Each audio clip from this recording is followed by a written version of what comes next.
We have a problem, one that we can solve by finally taking this playthrough to the skies. That's why today we're going to build a huge drone port over at our main base that we can use to distribute uranium fuel rods and collect uranium waste from around the world. What's up everybody, my name's Ollie and welcome to Barely Building. Last time we finished our giant uranium fuel rod build, making us 50.4 uranium fuel rods per minute. But until we set up some logistics and a waste processing site, we can't use them. One challenge of this playthrough is using local power plants for all of our builds, so we need a way to transport small quantities of fuel rods around the place. Our community wall continues to grow and we're almost out of space here, so it's almost time for community wall 2.0. Thanks again for all the support, I really appreciate it. We have a ton of new names again, so just drop a comment saying I subbed or something and sub here, or follow on Twitch and I'll get you up on the wall. Alright, that's enough radiation for one episode. Let's head home. And every time I fly back here to the main base, I'm always reminded how perfect this spot is. It just always looks so cool. Today's plan involves a few steps. Drones need fuel, so we're going to use batteries. So we need to build a factory that can house the drones, but also produce batteries inside it. Step 2 is to tweak our sulfur collection to the oil rigs so we can scoop up some sulfur for the main base. And then finally, stick some decoration on the main build and maybe add a cool storage area for the fuel rods to be housed in. So, onto the build.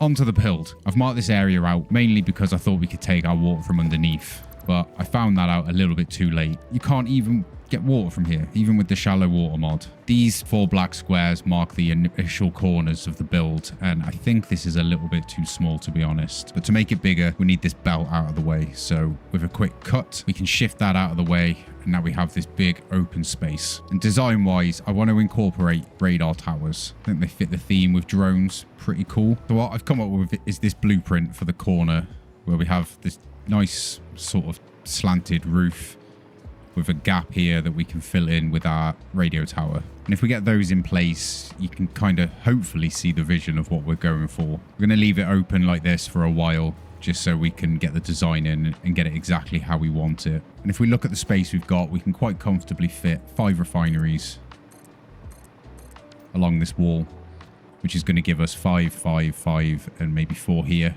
to give us a doorway. So we have 5 refineries for heavy oil residue, which we're going to need for aluminium and for our fuel. We have 5 here for rubber, whereas we're not going to use the rubber, we're just going to use it for recycled plastic. We have 3 here for alumina solution and 2 here for petroleum coke, and then we have 4 here for plastic. We're using the alternate classic battery, so we need some alclad aluminium sheets, plastic wire and sulfur, and that's going to give us some batteries. For the aluminium, we're just using sloppy alumina, and we're using electrode aluminium scrap. We've balanced this out just so it makes 675 aluminium ingots at the end of it. I've been trying to learn a little bit about fluids. I mean, I've played for 1,000 hours, so it's probably about time. And I'll take 0 credit for figuring this out, but I will try my best to explain how it works. So our solution needs 675 water total. Our scrap outputs 472.5, so we need to top this up with a bit of water from an extractor. Now, pipeline junctions have priorities, and shout out to my friend Rob, who streams over on Twitch. He pointed out that these welds are important to the priorities of the junction. Where there's bits welded on, a lower priority, and where there isn't, it will flow through. And that's when we're talking about horizontal junctions. When we're looking at vertical junctions, the top is a lower priority to the center. So for our build, we're going to inject vertically into the pipe, but it got a little bit complicated.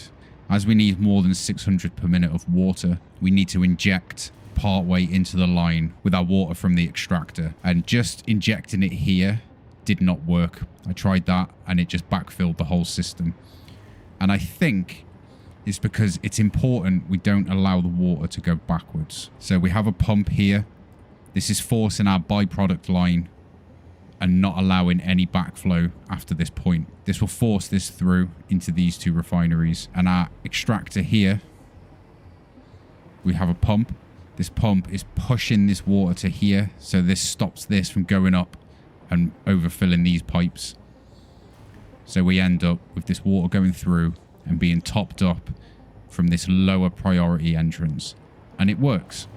Somehow. I'm putting it down to the Satisfactory gods of fluids. I don't really understand. Without these pumps, it does not work. It just breaks. And shout out to Magallian on Reddit, which is where I saw this. He made a guide on water. So now these machines will consume the byproduct from these machines as a priority, and it will take water from this pipe when it needs it, just to top up what it needs going in. After all of this pipe wizardry, it does work.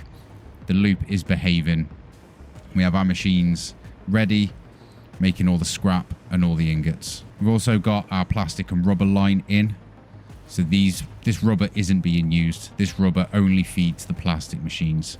We have 2 of our plastic machines feeding its priority back to the rubber, and the overflow going back up to be merged with all the other plastic machines. And that has our 750 ready here, ready to be taken off wherever it needs to go.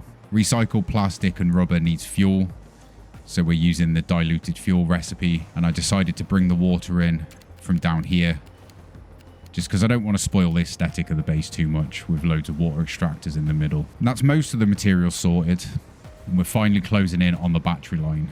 And it's just one more piece of the puzzle to sort out. We need 8 refineries for copper ingots, which we have 4 here and 4 here. I have an empty copper line just down here on our resource input belts, so we can take that and we can use that for the build. I reused that blueprint from the uranium plant to make the wire. We have partial line coming out here and the rest coming out here, so that checks off wire from the list, and the rest of the ingots get mixed with the aluminium, and that's making our alclad aluminium sheets. So the last item to deal with is sulfur. We're already using quite a lot of the sulfur in the world. Over at the oil rigs, we have these miners. These were only Mark II on these pure nodes, so we can upgrade those to Mark III and overclock them to 780 per minute. Then working around and upgrading all these miners to Mark III and some clever use of priority mergers and smart splitters, we have a nice 600 line of sulfur that we can take along our existing infrastructure and back to the base. And then we finally hit manufacturers for batteries, and I have no idea why I belted them like this. I was just messing around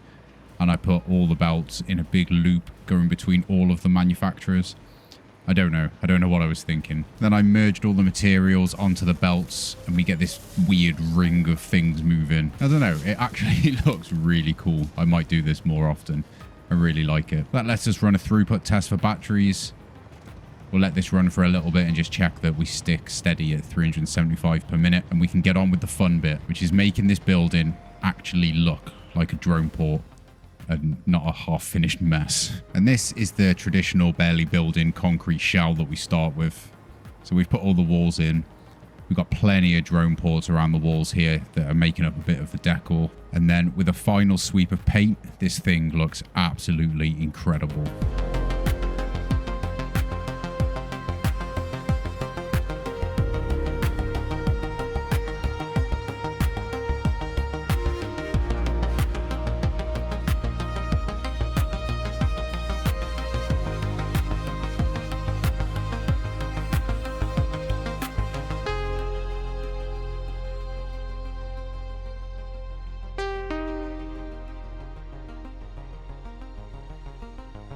So let me take you for a tour. Ground floor, we have all of our raw material processing. Still got a little bit of work to do in here. Second floor, fuel, plastic and copper. Next floor, aluminium and wire. Our cool loop of belts for the manufacturers. And then the storage area. So these will house all of our batteries. And I really like this. This is where we're going to house all of our uranium fuel rods. Inside these encased storage units. Sort of gives it that do not touch sort of feel to it. And that wraps up today's build. This drone port changes everything. Next episode, we tackle nuclear waste finally. I hope you've enjoyed the video today and you're enjoying the series. Sub here or follow on Twitch. Drop a comment, let me know, and I'll get your name up on the wall. Until then, guys, I will see you in the next one.